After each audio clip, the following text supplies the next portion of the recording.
everybody. Can you hear me?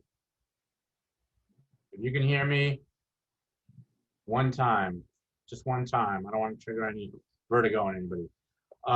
Good morning, everybody. So hope you are all doing well this morning. Welcome to Sunday service. We're going to be conducting this really for everybody, even though this is a post-COVID recovery program. These are things that are beneficial to everybody. I always like to start by kind of sharing my experiences of the week as I see new patients. At this moment, I am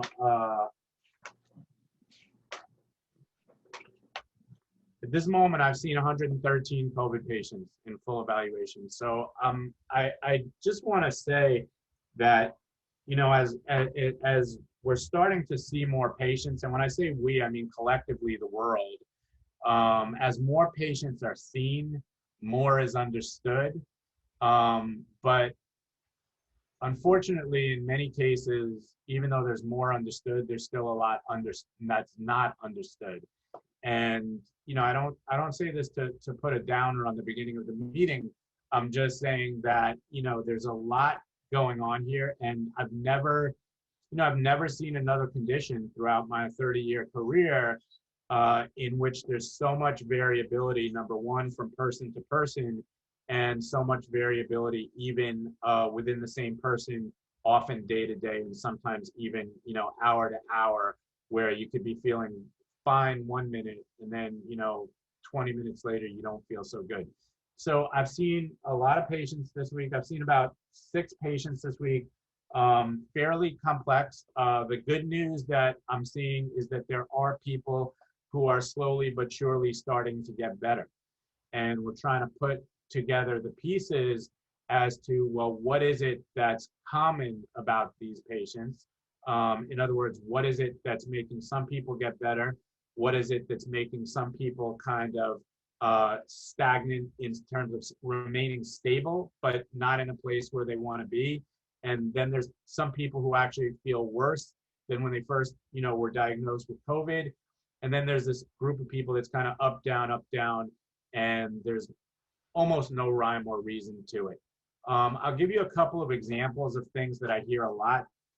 We do know that, you know, for a lot of people, there's this concept of a budget, which I've been thinking about it. And it's like, when we talk about, there's physical budget, there's physical expenses, there's intellectual expenses, and there's emotional expenses. And all of these things can tax your system. And I'm not just talking about, you know, the cardiovascular system or the brain, or, you know, it's all the systems. And the way I view COVID, at least from my experience, is that we have kind of this collective body of, you know, the body. And this is actually kind of a weird but good way of thinking about it, which is that, like, this little cup here is the neurologic system. This cup here is the cardiovascular system. This cup here is the respiratory system.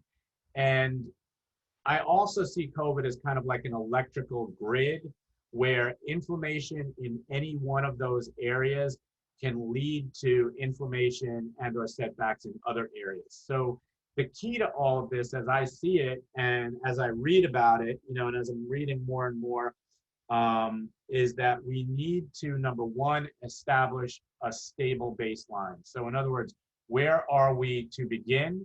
And in some cases, where we are beginning is actually even too stimulating for people. So in some cases, if you're really, seems like you're banging your head against the wall to try to move forward, then we really have to almost take several steps back and then start from a lesser point and then inch up, inch up, inch up. I'd say the things that are most consistent are that for people who are having a lot of symptoms of autonomic dysfunction, the compression stockings help a lot, particularly if you're dropping your blood pressures and your heart rates are going up. If the stockings are not good enough, we can go to compression leggings. If that's not good enough, we could go to abdominal binders. Being well fluidized, so making sure that you're well hydrated, but not just by drinking a whole lot of water, by drinking things with electrolytes. So if you do drink water, you can add those powdered electrolytes to it, or Pedialyte, or things that are going to restore electrolytes, sodium, potassium, fluoride, because by just drinking more and more water, you're actually diluting your body system, and that can actually cause its own set of issues. There was some talk this week about the JAMA article that talks about inflammation in the heart and the impact that, even for people who didn't have symptoms per se, there are evidence of inflammation in the heart. And there was a recommendation this week that people should not exercise for 6 months, or for 3 to 6 months after. And that's a tough kind of spot to be in. It's a super conservative approach. And I agree that, if you're really kind of struggling to make the steps back, that we can't be doing these kind of pro-push sympathetic stimulating exercises where we're like, go, go, go, go. But I do believe that we should conservatively be trying to inch forward, but in a safe manner. So, when people first started, treating or doing, treating patients after heart attack or treating patients after bypass surgery, the prescription was lie in bed, don't move. You have a nurse. If you want to drink, the nurse raises the cup to your mouth with a straw so that you can take a sip. And little by little, we, it was determined that that was actually deleterious to people, and it was actually harmful to them, and that early mobilization was actually very, very beneficial to them and actually preventing complications. The tricky part now, though, is that we have so many systems involved, and we're not 100% sure. I would say we're not even probably 50% sure, how they're interrelating to each other in terms of the overall being. So my point in showing you this cup, which I forgot the main point was, is like, if this is respiratory and this is, cardiovascular and this is neurologic, and the thing is that they're not enclosed, they all meet at the bottom. So it's like if you, inflame one area, for a lot of people, if you overdo it in intellectual.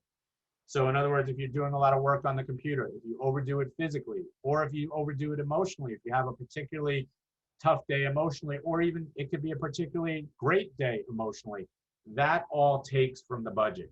And so it's important that you think about that concept as you say, well, what am I doing today? And I think it's really beneficial if you're having trouble kind of getting out of the mud, to start taking some notes, and take notes in terms of, what am I doing physically? What am I doing emotionally? Like, did I have an upsetting phone call, or did I get some great news that I have a new, nephew born or something like that? Or did I, do something physical? And then how did I feel before, during, and after? Because only by kind of picking up on these patterns can we determine the way out. You know what I mean? It's like we have to throw the stone to see how the pool ripples. And that's the way we're going to start to work. Again, we are seeing some positive patterns with respect to helping people get moving again. And I think it's going to take more time. I have with me today Marion Macklis. Before we go to Marion, though, I want to ask if there are any questions or comments that are burning in people's heads right now.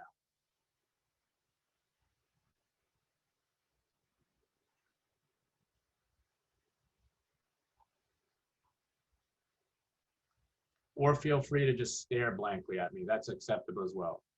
Either one is good. Oh, the chat's disabled, so I was... Joel, sorry. Joel, we just started hearing you.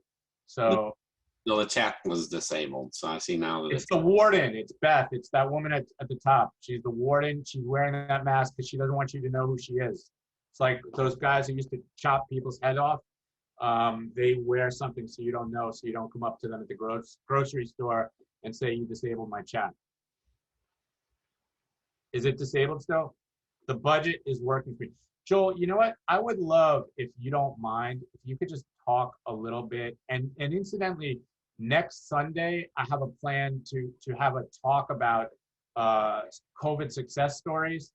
And there are people, and I would like to share some of these and have some of these people you know, kind of share their story about what is working and what's not. And Joel, you're a particularly good example. If you don't mind just sharing kind of your experience and what's worked for you. I'll try to be quick. April 29th is when I first started symptoms. I felt sort of better mid to end of May. Did 2 separate bicycle trainer rides. I first worked my way up from 30 watts to 70 watts. And I did the 70 watts twice. And 2 to 16 hours after the 70 watts, I got crushed by fatigue 2 to 16 hours later for like 1 to 2 days. And I was like, I never heard of this before. So then I researched it and found post-exertional malaise, and so I cut back. But the odd thing, doing the 70 watts, I felt great. So I would encourage people, if they get too tired, to cut back to just moving, which just moving would be on the bike trainer.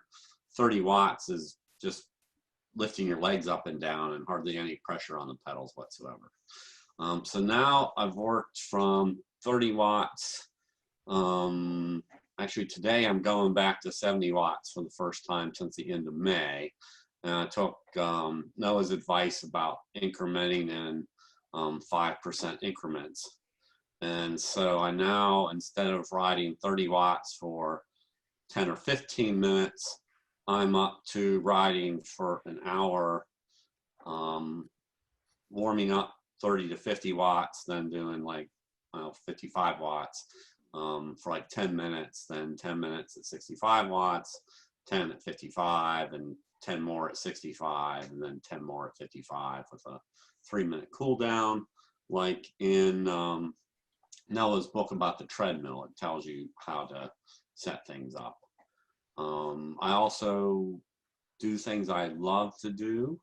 I used to have a paper boy route when I was little, and I really enjoyed morning walks. And I did. Yeah.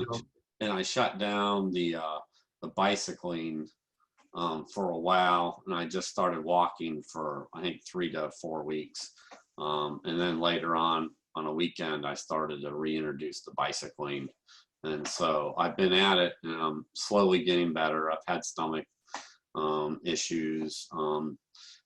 Overall, to me, it was like a bad cold. It wasn't as bad as the flu, but this fatigue thing is tough and challenging and frustrating, because I used to do 220 watts, and I thought 70 watts was a low number, or 50 watts was a low number, and but I think pretty much if you accidentally overdo it, you want to cut back 30%, at least 30% more from what you overdo it, and make that your new level, because overdoing it kind of crushed me for like 2 days twice. And so I avoid that like the plague. My favorite gadget, I guess, is this is a heart chest strap monitor. The Fitbit on the wrist, it when you shake your arms back and forth, it sometimes gives you a high reading and sends you into a panic mode, where the heart chest monitor is usually real reliable. And if I feel yucky or I feel like I'm starting to get out of breath, usually I check the heart rate monitor and it's up at 118 or 120, and I know that I'm pretty damn safe below 105. If I go above that, then I get I put myself at risk. So I'm getting better, and we'll see what today brings. Thank you. Guys, I want to just say one thing. It's possible that you may hear Joel say like, oh, 70 watts, 100 watts an hour, and you may be saying what while listening to Naomi Watts, while, things like that. Don't be alarmed by the amount that he's doing. He didn't start there, okay? And everything is relative, okay? It's like when I listen to Tony Robbins talk, it's like you go to a Tony Robbins talk, not that I've ever gone to one, but I imagine this is what it's like. it's like you hear somebody talking about how I went from living in my car to being a multi-billionaire, and you're like, wow, I don't even have a car. And you know, it's sometimes that can blow your mind because you think like, wow, you know, I'll never get there. And I know that's how it feels for a lot of people. It feels like you're never going to get there. I don't believe that, number one. I don't know exactly where there is, but I really encourage you not to give up hope and not to stop trying. We will figure this out in time, and we will help you figure this out in time. It's going to take time. This is a big wave that hit us. You know what I mean? It's something that's never been seen before.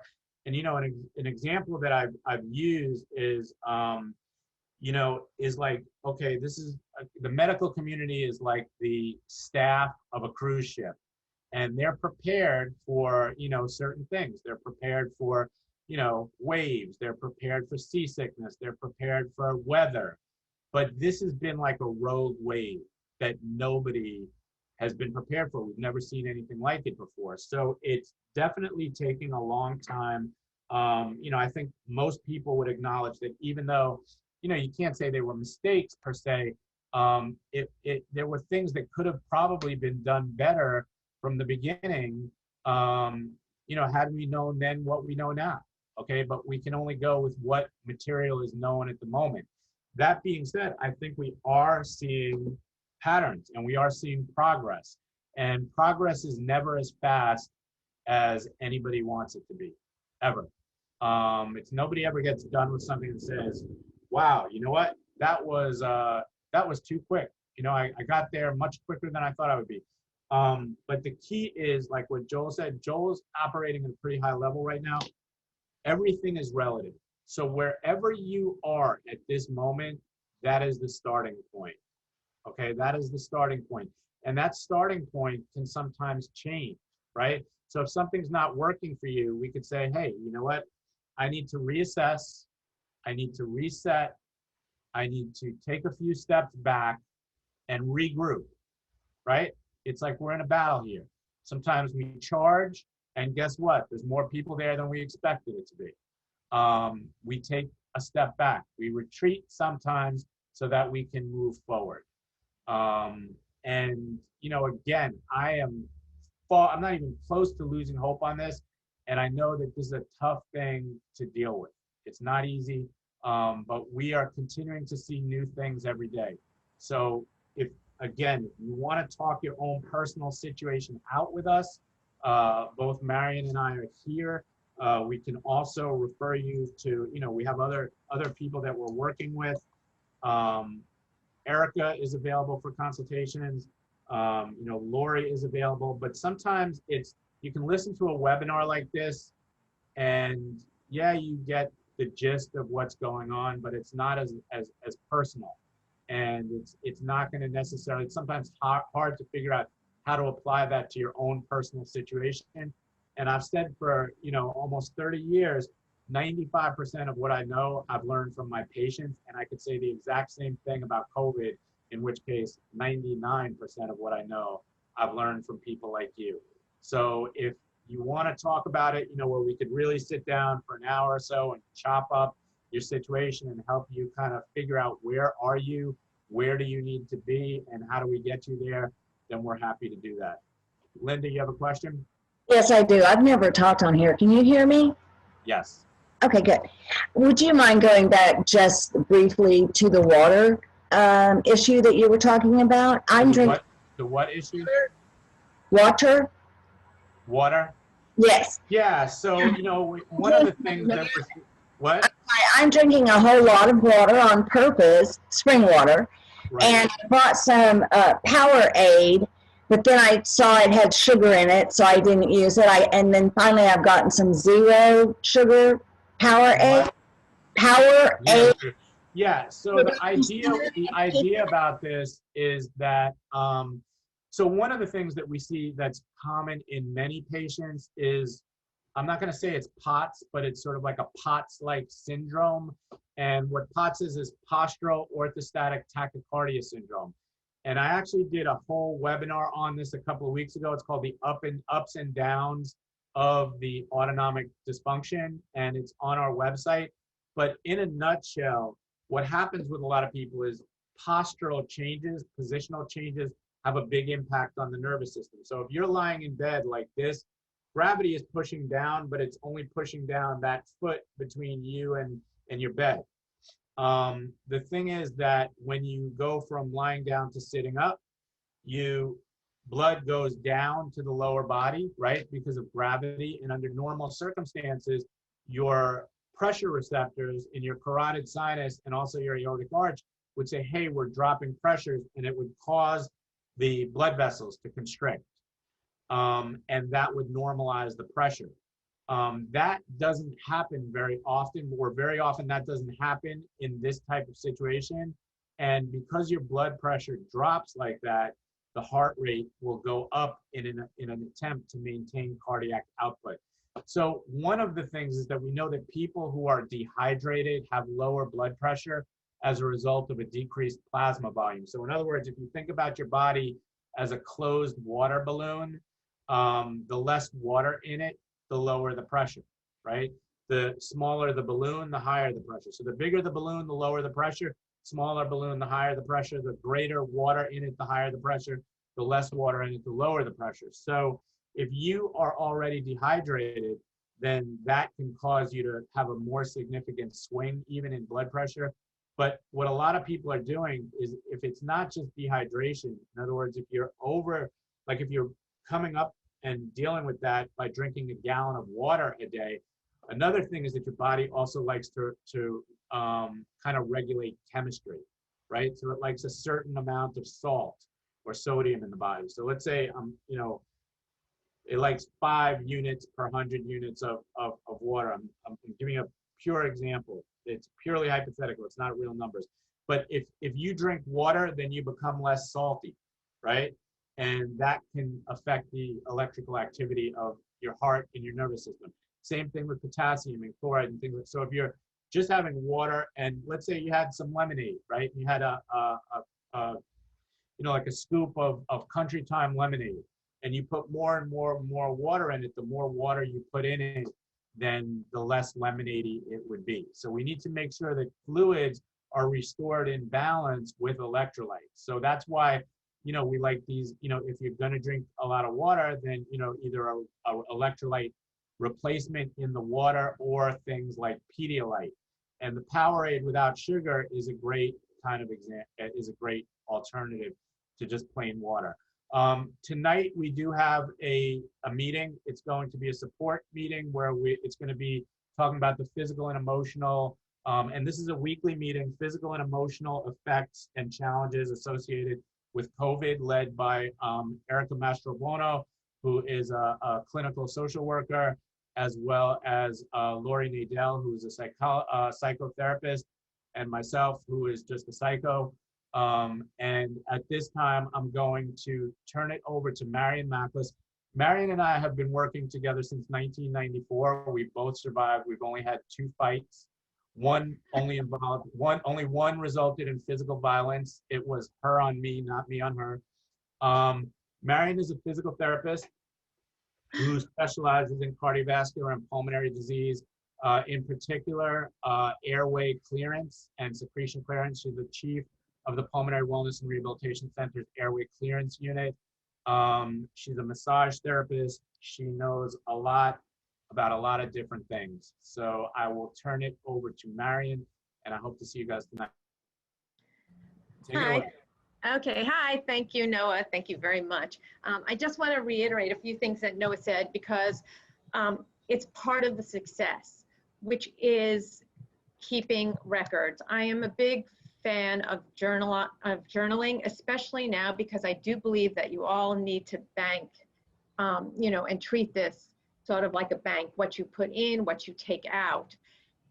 If you know you're doing a laundry one day, pull back on something else. The thing that I'm going to go through with you today is somewhat of a breathing exercise. I call it a mindful meditative breathing exercise. For some of you who have had a session with me, you've had a very small, teeny weeny taste of it. Others, very long ones. When I spoke Sunday night, you got a little taste of it. We're going to take it a little deeper. I'm going to start this for a lot of people who are maybe not as in an as advanced place as others, but then you never know because, you know, I've had patients who I thought, wow, those days are gone, and not to get anyone upset, but something happened. They totally overdid it because they were feeling so fabulous and, you know, had a little setback. It was just, but it's a setback, and this too shall pass, and it has. So what I'd like to do is give you something that will help you with your setbacks and help you hopefully avoid them. So I'm taking something to a very basic level. Eventually, there are ways to build on it. Everything that I do is a level of a scaffold. And then you just keep building and building and building on it. And then you can always pull back in one part, build in another. So it's a very basic thing. And then after we do it, I could tell you some of the things that we would do to build on it. A lot of what I have, what is in here now, is actually the result of working with a lot of you. It's, as Noah says, we learn from you. And what I have found in this work is, and I said this before, there's a little bit of a dissociation with your body and how you feel.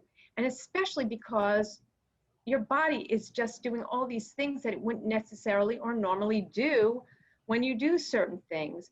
And sometimes you find a pattern, and then you think you have the pattern, and then all of a sudden, it's gone, and something else is there. So I've started to develop with, and it was through working with especially two different patients who are in two different places in their recuperation, a way to breathe, to get to know your breathing, and to bring your body into a mindful place with your space, with your breathing, and what's happening. So this will not have a breathing pattern. This is where you will breathe how you feel good breathing or easy breathing, because it's not a pattern. This is a learning experience between your brain and your body and the world around us and air. So no breathing pattern. That would come later. Or for instance, one of my patients now uses this as just her good morning meditation or her afternoon meditation. Because I also believe if you are doing something like the laundry or and then doing your walk later on, each time you do that, you should have a moment of sitting quietly, as Noah said, and quiet does not mean on the computer or on the phone or watching TV, just quietly. I love Headspace. They have 3-minute to 10-minute meditations, so it doesn't have to be long, just something to reset. These techniques are also something that can reset. You could do it as a whole, you could do it in pieces. It can be added on to other things, which I do later on in a session. So I'm going to keep it simple, and we're going to get started. The first thing I want you to do, and at some point I will move my computer so you see a little more of me. You can sit in a chair and do this, on a couch. Find a place that's comfortable. If there's some of you who are laying in bed, that's fine. When you are laying in bed, if you can be pillowed up a little bit, and also have your, I'll sit on the couch for a second, have your feet pillowed, your legs pillowed up so that your feet are somewhat on your mattress. If not, if you can't do that, it's fine too. We can deal with it. There are ways to deal with it. So now what I want you to do is I want you to just look around in your room. Just take in what's the light in the room. Right now I'm getting a lot of sunlight. What is the light in your room? Or is it dark? Is it shadowy? What is that room like? What does the room feel to you? Look at the walls that you've stared at forever. Do you see something on one of those walls or in the pattern of the seat that you're sitting at or something you're looking at that you never noticed before? And just look at it. And now I want you to look around the room, and I want you to find one spot that is going to be your safe spot. And because we're going to close our eyes a little bit, and every time you open your eyes, I want you to go to that one spot. That's going to be your spot where you can just let anything in your head unload, feel safe, feel okay, and know that you're home. It could be a new thing in the room that you just discovered, like a spider web up there I never saw, or it can be something that you love looking at, that gives you great joy, that you like staring at all the time. That's something you stare at when you're drinking your water or juice or whatever. If you have water near you, that would be good, or a drink, so that you can constantly drink, okay? Now, I want you to just listen to the sound in that room. You have hopefully your safe spot. I want you to just take a listen to the sounds in the room with your eyes open. Just note the things you hear. Do you hear outside noise, inside? Of course, you hear my droning voice, my New York accent. Fans, whatever. And now I want you to close your eyes. And just for a minute, I'm going to be quiet, and I want you to take in the noise or what you don't hear in the room.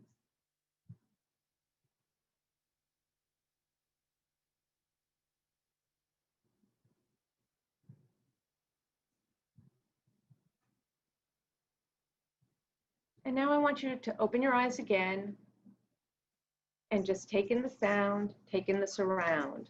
Now I want to take it a little to your body. Feel whatever you're sitting on or laying on. I want you to feel the weight of your body wherever it's touching. That chair, that couch, the floor, the bed, whatever. Just feel it. Feel where your tush or your butt is. How is it sinking? Or your legs? How is your back being supported? Your arms, your shoulders, your neck? What does that feel like? Does your body feel really heavy on it? Does it make your body feel like it's floating a little? What does it feel like? And then if you want to change your position a little, because you realize it's not a feeling you like, go right ahead. The next thing I want you to do once you do that is just take your hands and just like you're wading in water, I want you to just make believe you're just scullying in water. Because as I've said before, for those of you who've heard me, we go through life in this thing called air, but we don't think of being in it and it's surrounding us. It's something for us to just use, to breathe, to keep us alive. It makes us comfortable or uncomfortable. It's hard to breathe in, it's easy to breathe in. It's hot, it's cold, it gives us headaches. But we're actually immersed in it, just the way a fish is in water. This is our surround. So scully through it, and just let your hands, with your eyes open, give you information. What is that air like? Is there movement? Is it cool? Is it heavy? Is it supporting your movement? Or do you have to work really hard to support the movement? And if you have to work hard to support it, how can you use that air to help so that you don't have to work as hard? So maybe you could use that energy for something else. Now, I want you to just drop your hands on your lap and just sense what that feels like.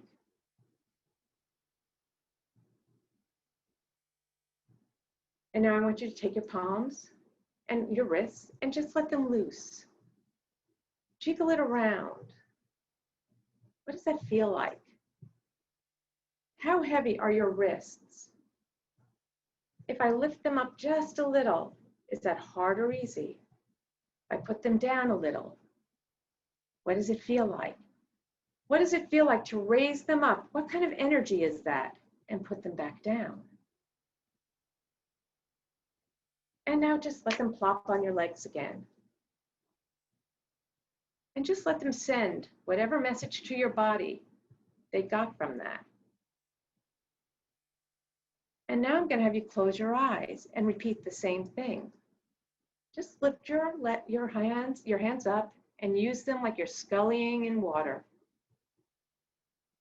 Now with your eyes closed, what message is it giving your body? How does that air feel? How does it feel supporting you? Does that air feel warm on your body or cool? Does it move? Is it thick? Is it thin? Does it help buoy you up a little or weigh you down? Can you do something if it weighs you down to make it lighter? Or if you need to make yourself heavier because it's too light, is there some way you can move in the air? Or that it can help you to do that? And now, just take your wrists and let them jiggle again like we did before. Jiggling your wrists, just move your arms up and down. Think what kind of effort that is with your eyes shut. And now let everything flop down. Take a moment to just feel that.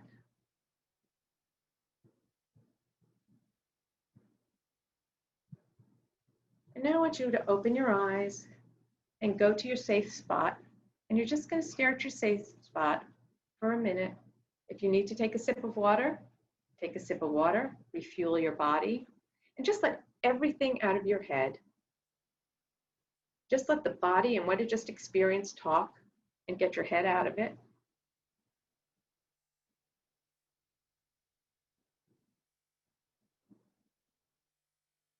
And now we're going to bring our body into this. So what I want you to do, and in a more advanced time, I would have you do tapping, but we're not going to tap today. We're just going to let our bodies sense its being. So now we're going to start externally. We've done this environment, and now we're going to start bringing it in. So what I want you to do is take your hands, and if you can get, you don't have to go all the way down to your ankles. I don't want you bending over, but as far as your arms can go, for those laying in bed, if it's just here, that's fine. And I just want you to give a rub to your calves or your legs or your knees or wherever your hands lie where they can reach. Just give it a rub. And then stop and just hold your hands there. Tell your leg that your hands are there and it's safe. What does that feel like? What does your leg feel like? Now bring your hand up to your thighs and you're just going to rub. Just give it a little rub and then hold your hands there. Let that sit for a minute.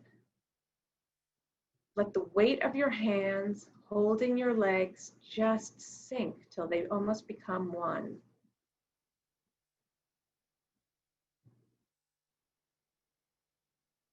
And let that sensation just go into your body and let your body feel it. Now we're going to take it up. We're going to just take our hands and place it on our abdomen.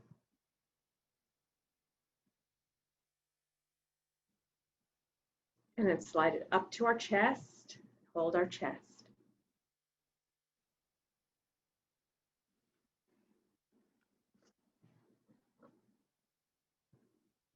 Just breathe normally. What does it feel like? What message is your chest getting from your hands? Does it all of a sudden feel like maybe it's there? Or are your hands too heavy? Try to lighten them. Or if you don't feel your hands much, just try to let them gently suction and become one with your chest. Now we're going to just slide our hands over to our shoulders and just rub your arm up and down, just like you're soothing yourself.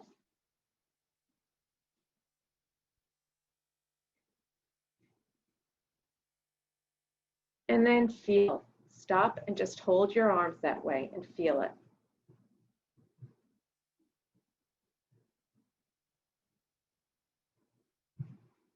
Head up to your shoulders. Open your arms and head up to your shoulders, and just place the weight of your hands on your shoulders. Again, breathe any way you want. Get in whatever position you want. If you need to change your position, that's fine. And sense the weight of your hands on your shoulders. And then bring your fingertips to your neck. And just let your fingertips rest on your spine and touch your neck.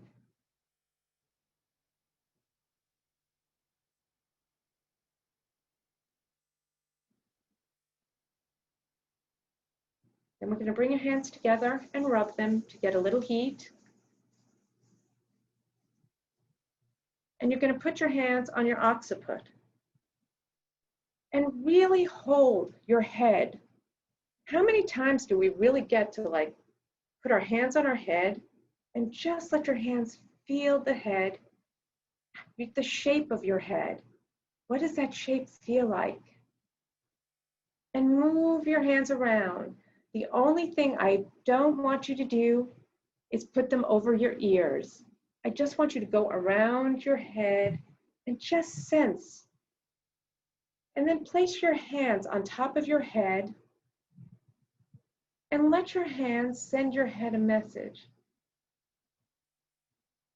Does your head actually feel like it's being helped by your hands? It's being held, that your hands care. What does your head feel? And I know it sounds crazy, but if you really all of a sudden listen, let your head listen, it might get a message. Now bring your hands back down to your chest, like in a butterfly position, and let it sit. I want you to open your eyes and find your safe spot. Let your hands down and just let everything sink in. Let your body feel everything that it just felt. Bringing your hands now down onto your knees and just let them sit there and sort of hold your body there. Let your body know you haven't left, you're still there. You're still hanging in with it.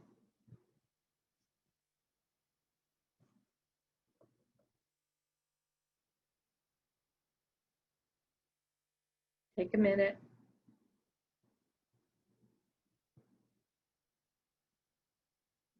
And then just let everything go. Let it go. Let it do what it needs to do inside your body. If you need to take another sip of water, this is a good time to sip again. Take another sip of water, or juice, or Powerade, or Gatorade, or Pedialyte, or water with Himalayan salt, whatever it is. Okay, the next thing we're going to do is now we're going to go a little bit more inside. You're going to take a breath in of air, and this is not to account and it's not to fill up. Just nice easy breath in through your nose, out through your mouth, purse your lips. You don't have to pucker and blow. Nice easy breath out. And first I want you to do it with your eyes open. You can look at your safe spot if you want. Just taking a breath in and out. Think about what that breath feels like, what the air feels like. It doesn't have to be deep. Just breathe the way you feel like breathing.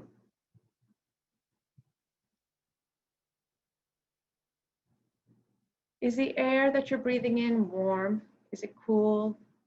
Is it light or heavy? Thick or thin, hot, cool? What does it feel as it's coming in and going out? Do you get an image or a feeling as it's coming out? What it looks like, how it disperses? Does it come out this way, or float down, or float up? Now close your eyes and do the same thing. Just sense that air going in through your nose and out through your mouth.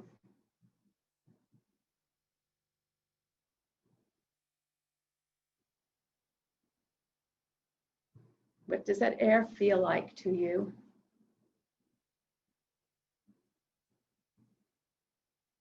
What does it feel as it goes down further into your chest? What image do you get as it disperses in your chest? And then when you blow out or breathe out or exhale, when it comes out into the air around you.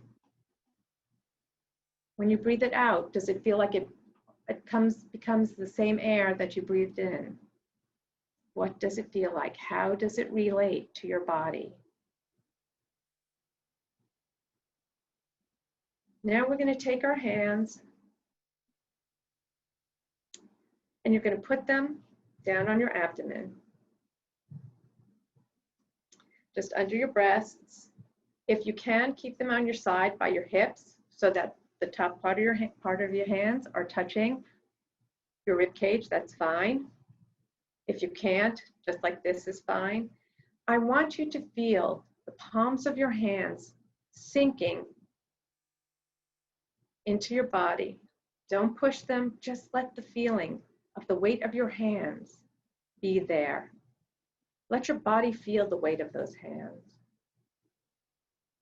Now we're going to take our feet and press our feet on the floor.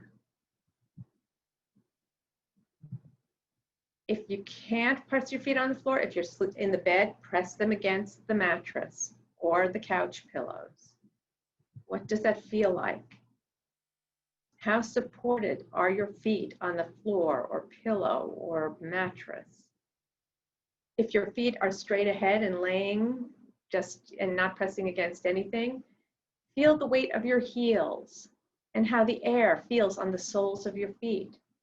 You can even rub your feet together or rub your shoes even on, just move them a little on the floor. Rub your feet on the floor if you're barefoot. Just get a sense and let that tell your body what is there.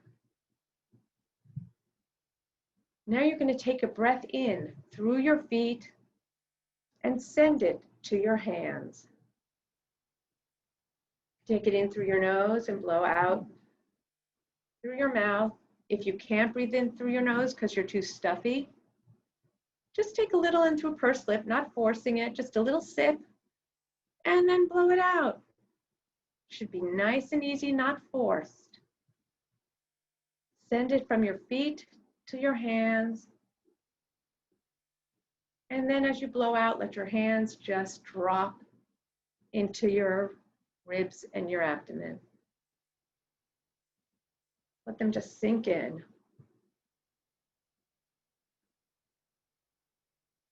Ask yourself what that feels like.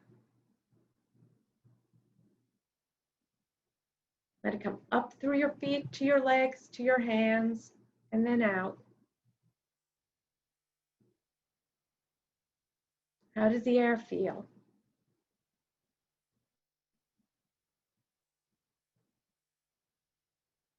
Now take your hands and put them on your thighs, continuing to breathe in through your legs, and try to feel where your hands were on your rib cage and see if you can send the air there. Now that your hands are no longer there, can you still feel them? And when your hands aren't there, how does it affect how you breathe?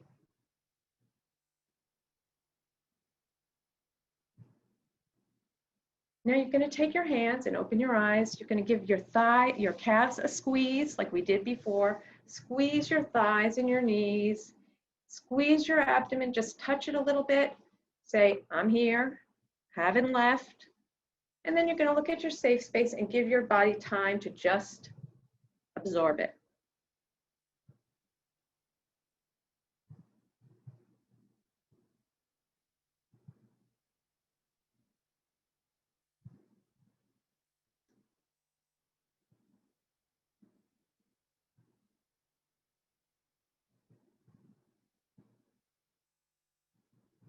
And now again, if you want to just refuel your body and take a sip of the drink, now's a good time. We're just going to go to our chest. But take a sip if you need.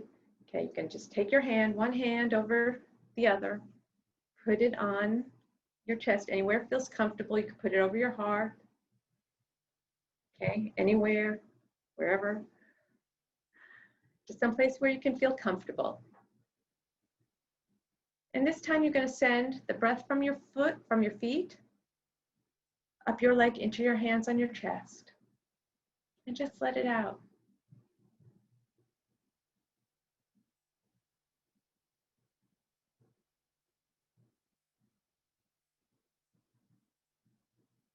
Ask your body how that feels.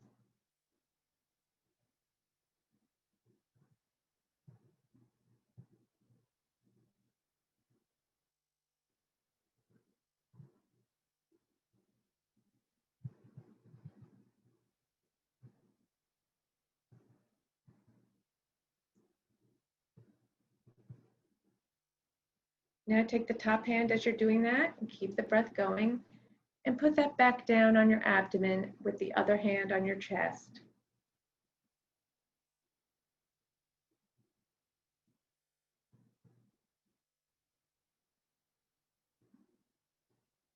And just breathe in, feeling the air, asking the questions. How does that air feel as it goes to your hands from your feet? Is it heavy? Is it light? Is there work in your breathing? Or can you make it easier? How can you change your hand position or your breath to make it easier?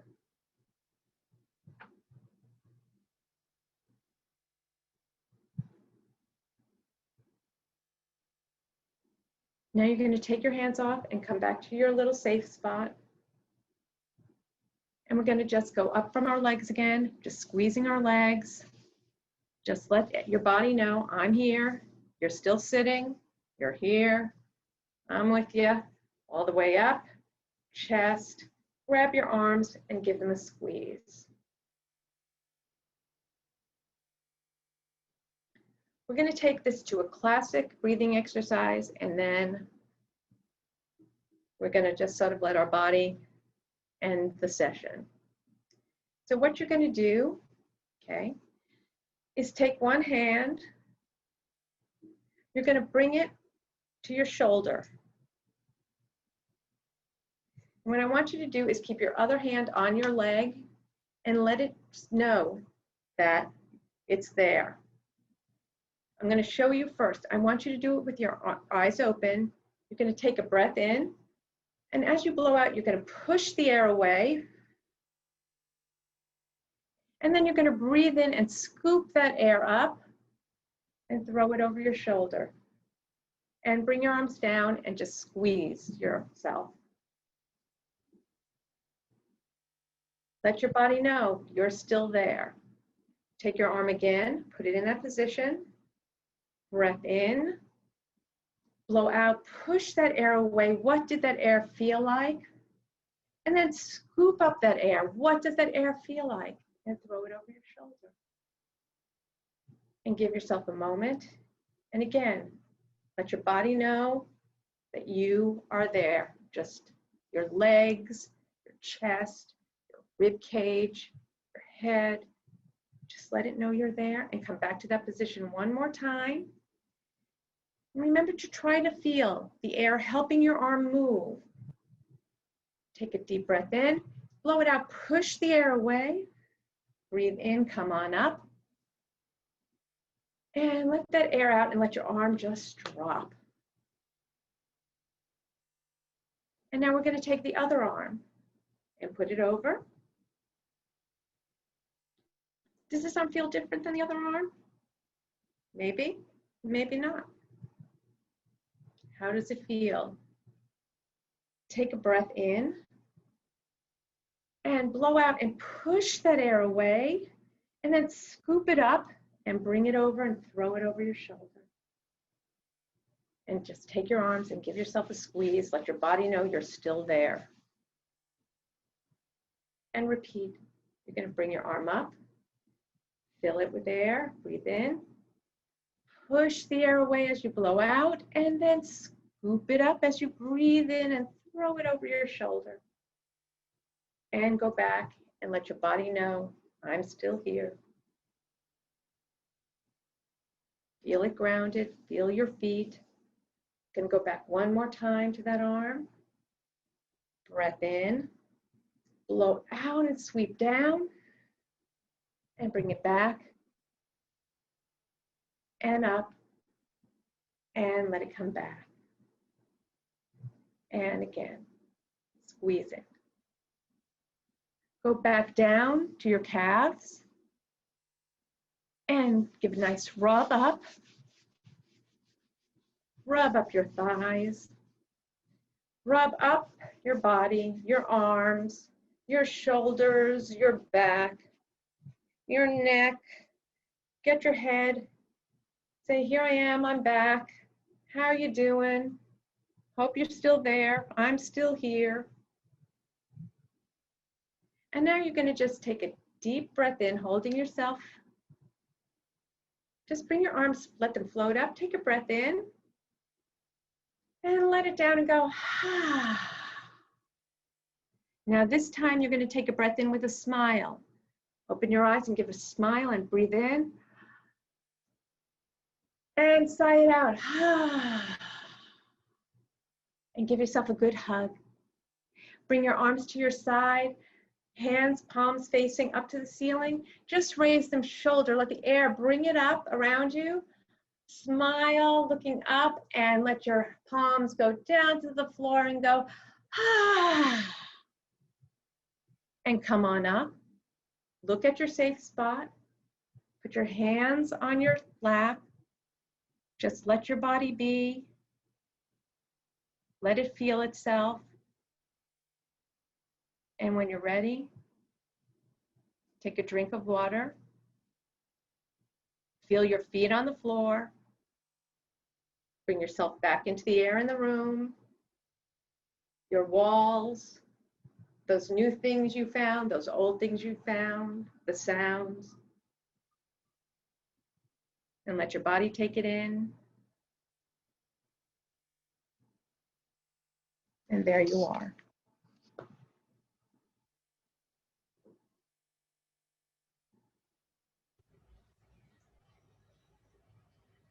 So that is basically what I like to do to help people feel grounded and solid. It doesn't have to be that long. It can just be one part.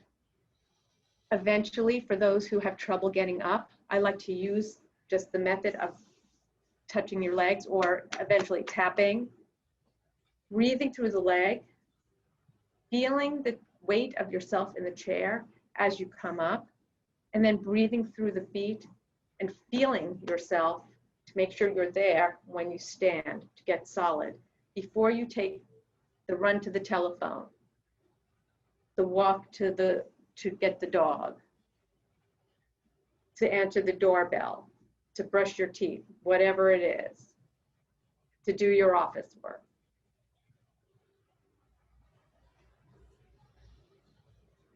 From there, I find that people can ease better into the breathing exercises that they might have trouble with, where we start to count and make them longer and longer and longer and longer, or in tandem. So you do a little of this and then go into that. It's all whatever works for you. It's all made to be adaptable. All right, so I open it up to Noah and anyone else who would like to share, speak. It's okay if you didn't like it. It's okay if it didn't work for you. It's just a way to learn your body. It's one way. There's no right, there's no wrong. It's just there to help your body learn a little bit about itself. Thoughts, feelings?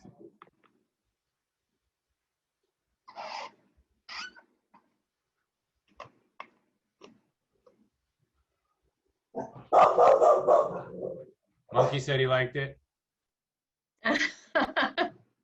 Yeah, but Monkey's always a fan of mine.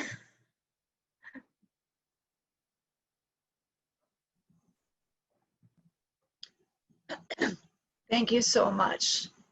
It was so healing, and I love to do movement and breath. It just brings me out of my head and more into my breath, and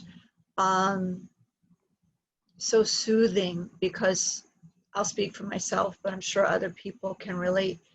There's so much going on in our bodies that that mindful breath really helps settle it down, and the touch is so helpful. The feeling of support, and my hands. I do Reiki too, and I haven't been doing it that much. But while you said rub your hands together, and immediately I kind of went to Reiki energy and holding the head, and I got so much information. When I held my head, I was like, oh my gosh. It was so luxuriating. And what I find is that amount was really helpful, because guiding us through it allowed me to just stay present, and rather than going to, well, my heart's palpitating, this buzzy feeling is happening in my body. It doesn't feel like my body right now, but it is my body. And to like really embrace, this is where my body is right now, and holding it and saying you're safe is so helpful. It kind of tells the cells and that buzzy feeling and the palpitations, while I'm doing it, it grounded me a lot, just to keep going back to, you're safe. And this is where my body is right now. And it's really important just to be with that. And so this kind of work really keeps reinforcing the acceptance of where it is right now. Thank you. Hi, I have a quick question. That was lovely. And I know I lead meditations myself. I love it. But this was really lovely. Is there a way that you could record it so people could have access to that? I think We Noah are on has it. Wednesday. We're going to be doing some recordings this Wednesday of just the exercises in a beautiful setting. And what we're going to do is we're going to, you'll see, we'll have it available within a couple of days. But it's going to be a whole bunch of different tools that you can use in what I call the magic garden. Now there's running water in it, so it'll be nice. Okay, thank you. Thank you. Anyone else? Did anyone find some discomfort, or find that they found a way out of their discomfort, or at least found comfort in their discomfort? I could speak to that. I have some achy places, and touching them kind of hurt, but you know, the awareness of where they are and how they manifest. It's chilly here in the Northwest, and it warmed me up, which was just so lovely. You know, I could feel the chill air coming in, but warmed up as I breathed out. And it's always a wake-up call to speak to one's own body. And just the sensation of touch is very nice at this time, since I'm alone. Thank you. You're welcome. Yeah, actually, I just recently brought in a lot of that touch. I used to just do a warm-up with patients who were more, some who had COVID, but were in a more advanced state of healing, and along in their journey, and some who, I recently had to start pulling myself way back. Someone who had a lot of trouble sensing their body because there was so much going on. And I said to her, would it, what would help? And she said, well, it helped me when you just had me, like touch myself some. And then, so I started to add it in. And what I found was it really did help bring everything back to center, and remember that there is a body here, because we become so much of this walking bag of symptoms that we forget that we actually have a soul, we're a person, we have a personality, and we can feel, and we have a body that is built to be present here. And it sort of would help with that sense. So I encourage people that, when anything happens and you can't even get to the point of breathing, just start with, like, I know Lori at night does the fists, but, there's also just, you're here. You're okay? You're here. You're not flying off somewhere. You're anchored. And that can hopefully help a little bit, get through whatever you're getting through at that moment. It's like dance, it's self-grounding. Yeah, thank you. Yeah, I just want to end on a couple of just minor, not minor, but major, but kind of grounding thoughts, which are, number one, do what feels good, okay? This is the opposite of no pain, no gain, right? Because what's going to make you uncomfortable is not going to heal you. And there are some conditions where, you have to push yourself to the point of discomfort in order to move forward. This is not one of them. This is the opposite. So with COVID and post-COVID, it's almost like we have to reset. So think of this as an absolutely no pressure, right? So it's almost like, trying to like squeeze your way through something, or try to just smooth your way. Like if you think of how, like, a high jumper is so graceful, and that they have to just turn their body just so to avoid that pole. If that pole is the inflammation, then just do whatever it takes to avoid that at all costs. And also with respect to the budget, keep in mind that boot camp is part of that budget, right? And we always say you don't live to rehab, you rehab to live. So that means your life comes first ahead of boot camp. I had a really fascinating interview with somebody the other day who is actually actively working a farm at the moment. So, during the interview, I heard roosters and what I thought were sheep, and things like that. So this is somebody with an obviously already very active lifestyle. And you're not going to say, well, I'm not going to work my farm, or I'm not going to feed my children, or I'm not going to do the laundry. So, think of that all as part of your activity budget, and act accordingly. So it may be that you don't do the walkabout because you have to milk the cows. I'd rather milk the cows than do the walkabout. I don't know about you, but like, just do the things that feel right. Okay, this is a very highly charged condition, and we need to stop the insanity. And the insanity is the inflammation. And you could even say something to yourself like, when I get anxious, which, I probably don't come across as being anxious, but, I have times, of course, where I like everybody else, have these where I'm like, oh my God, what am I going to do? And I have to stop myself. I talk to myself and say, stop. You can do this. If not you, who else? You're going to do it, and you are all going to do it. We just have to find the right code for you. We have to find the individual Da Vinci code for each and every one of you. And that is what, we're looking for. And I'm looking at each one of you, and no two people are going to have the same code. So little by little, and a lot of what we're helping you try to do, or trying to help you do, is to figure out your own code, and and allowing you just to sort of step out of your own way, so that you stop adding fuel to the fire. That's physically, emotionally, spiritually, intellectually, And, I'll just end with just two little things. One is a lot of the groups, okay, and this is not a criticism in any way, shape, or form, but if a support group, including ours, if you're finding something is more irritating to you than soothing, don't do it, okay? If you find that a meditation is more irritating to you than soothing, don't do it. If an exercise is more pain-inducing than energizing, don't do it.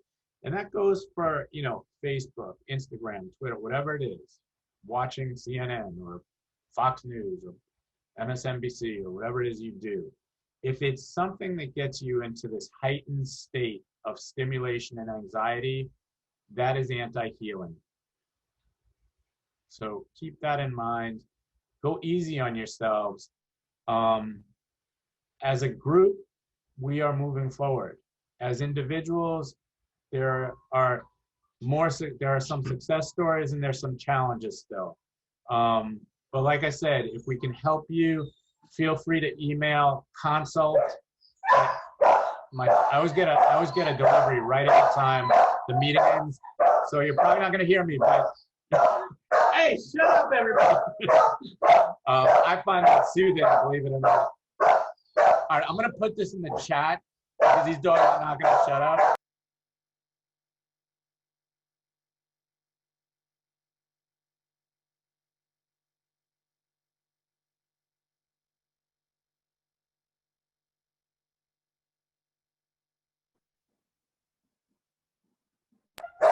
If you want to set up an appointment for a consultation so we can help you, consult at covidpt.org, consult at covidpt.org. Hope to see you tonight at 7, and I'm going to end with words from the master. And thank you, Marion. The dogs got me all discombobulated. That's okay. Have Love a great those day, guys. everybody. Enjoy. It's Sunday.